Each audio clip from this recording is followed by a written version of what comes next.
नमस्कार, आप देख रहे हैं भारतवाणी नेशनल न्यूज। मैं आपके साथ सौरभ। कल नेताजी का निधन होने के बाद आज हम पहुंचे हैं अंत्येष्टि स्थल पर। नेताजी का पार्थिव शरीर अभी मेला ग्राउंड में आके रखा हुआ है और यहाँ कुछ ही घंटों बाद नेताजी की अंत्येष्टि की जाएगी। जो अंतिम संस्कार होता है वो किया जाएगा। हमारे साथ मौजूद हैं यहाँ के कुछ क्षेत्रीय लोग, जिनसे हम पूछते जानते हैं नेताजी का कैसा कार्यकाल था। क्या नाम है आपका? रोहित यादव। रोहित यादव जी, आप कहाँ से हैं? मैनपुरी से। नेताजी से कब से जुड़े हुए हैं आप? नेताजी से हम शुरू से ही जुड़े हुए हैं। नेताजी से आप नेताजी का कार्यकाल में आपने क्या क्या देखा, क्या क्या कुछ ऐसी यादें जो आपको आज याद आ रही है नेताजी की? नेताजी ने बहुत से सराहनीय कार्य किए, जैसे कि देश के रक्षा मंत्री बने तो उन्होंने जब आर्मी, हमारी देश की सेना जो सर्वोच्च होती है, देश की रक्षा करती है, उनके लिए उन्होंने बहुत बड़ा योगदान दिया है। पहले मेडल और उनके कपड़े आते थे। रक्षा मंत्री रहते हुए उन्होंने जो है हमारे देश के सपूत जो वीरांगना लड़ाई करते हैं उनको जो है उन्हें पार्थिव शरीर को घर तक लाने की और अपने परिवार में वहां पर समाधि स्थल पर उनकी समाधि बनाने का काम किया, उनको प्रोत्साहित किया। हमारे साथ इस क्रम में और भी लोग मौजूद हैं, आइए इनसे बात करते हैं। जी, मैं लखनऊ से हूँ। आप लखनऊ से यहाँ नेताजी की अंत्येष्टि में आए हुए हैं। तो हमारे नेताजी जो है पिछड़ों, वंचितों, शोषितों को ऊपर उठाने का काम किए हैं। ऐसे ऐसे काम किए हैं कि जो दुनिया मतलब कभी भूल नहीं पाएगी उनको। क्या लगता है ये नेताजी की भरपाई हो पाएगी सपा पार्टी में? कभी नहीं हो सकती है। नेताजी ऐसे मतलब अच्छे व्यक्ति थे जो कि हमेशा दबे कुचले लोगों के बारे में ही, किसानों के बारे में ही सोचते थे। ऐसा इनकी भरपाई कभी की नहीं जा सकती है। और भी लोग हमारे साथ मौजूद हैं, आइए हम जानते हैं इन सबसे। मंत्री जी बहुत जुझारू नेता रहे हैं, क्या ऐसा नेता दोबारा कभी हो पाएगा? नेताजी हम सबके प्रेरणा स्रोत थे। नेताजी एक सोच थे। नेताजी समाजवाद के पुरोधा थे। नेताजी हम सबके आदर्श थे और हम जैसे गरीब कार्यकर्ता को नेताजी ने जमीन से लेकर मंत्री तक बनाने का काम किया। हम लोग नेताजी का आजीवन उनके परिवार का हृदय से आभारी रहेंगे, लेकिन नेताजी के जाने से जो अपूरणीय क्षति है वो कोई भी पूरा नहीं कर सकता। हाँ, नेताजी के जो विचार थे, जो समाजवाद की सोच थी, उसे एक मंजिल तक पहुंचाने का काम हम सब कार्यकर्ता जन मिलकर करेंगे। नेताजी को हम परमपिता परमेश्वर से यही प्रार्थना करते हैं उनको अपने चरणों में स्थान दे। और नेताजी के कोई संघर्ष के टाइम का कोई आपको कोई क्षण याद हो जो याद करके आप बार बार याद आता हो?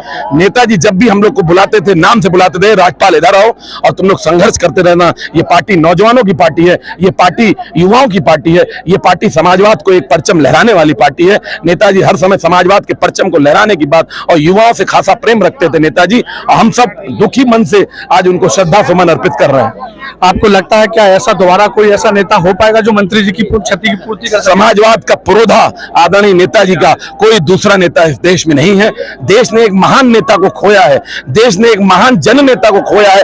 ये उमड़ा यह करोड़ों का जन सैलाब ये बता रहा है कि लोगों के दिलों में, मैं अयोध्या का निवासी हूँ, लोगों के दिलों में जो नेताजी के प्रति प्रेम है वो ये उमड़ी भीड़ बता रही है। ये नेताजी के प्रति जो सच्ची प्रेम है, बच्चे, बूढ़े, नौजवान, पूरे उत्तर प्रदेश ही नहीं पूरे देश के लोग आज नेताजी को श्रद्धा सुमन अर्पित करते हुए, भावभीनी श्रद्धांजलि देते हुए यहाँ एकत्रित हुए।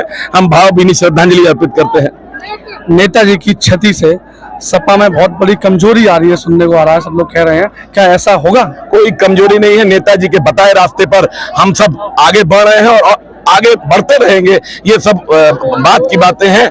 इस समय हम लोग नेताजी को श्रद्धा सुमन अर्पित करने हुए एकत्रित हुए हैं और समाजवाद पहले भी मजबूत था, आगे भी मजबूत है और आने वाले समय में भी मजबूत रहेगा आपके चैनल के माध्यम। लेकिन नेताजी की जाने से कमजोरी तो कहीं ना कहीं महसूस, कोई कमजोरी नहीं होगी और समाजवाद नेताजी के बताए रास्ते पे चलेगा और समाजवाद और मजबूत होगा। जैसे कि आप लोगों ने देखा, मंत्री जी हमारे साथ थे और मंत्री जी में आज भी वही जोश है, लेकिन नेताजी का जाने का कहीं ना कहीं दिल में कसक तो है, दर्द है नेताजी के अंदर, जो आज वो अपनी बातों से बयां किया उन्होंने। क्या नाम है आपका? हमारा नाम है लाल ठाकुर, जिला सचिव लोहिया वाहिनी मैनपुरी से। हम एक पल की आपको बात बताएं, नेताजी जब हम लखनऊ गए तो तमाम वहाँ मंत्रीगण और विधायकगणों की मीटिंग हो रही थी। तो हमें बहुत ही प्रयास करने के बाद हम मीटिंग हॉल में घुस गए। तो वहाँ मैंने जब देखा तो नेताजी सबको भाई नेम तो जानते ही थे। नेताजी की एक करुणा और भाव ऐसे थे, लोगों के लिए मसीहा थे। तो उन्होंने देखा मेरा, जब नेताजी से 30 सेकंड आंखों में आँख डाल के जब सामने एक दूसरे को हमने देखा, 31 सेकंड में नेताजी का मैसेज आता है कि क्या कहना चाहते हो। तो वो सबसे यादगार मेरे लिए है नेताजी की।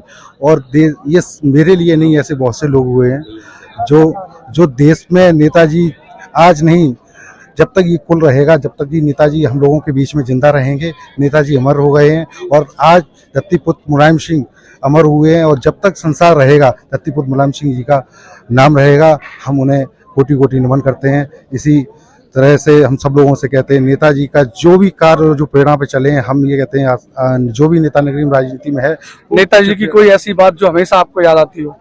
जी, नेताजी की सबसे बड़ी बात ये थी कि जब भी कोई छोटा बड़ा कार्यकर्ता, कोई भी व्यक्ति परेशान हुआ करता था और नेताजी से मिलता था, तो वो याद रखते थे और दोबारा वो ये भी कह देते थे कि हम किसी भी सभा में पहुंचे, अगर तुम्हारा काम नहीं हुआ हो तो फिर मुझे टेर के आवाज दे के पूछ लेना कि ये काम क्यों नहीं हुआ है। ये नेताजी की फर्स्ट क्वालिटी।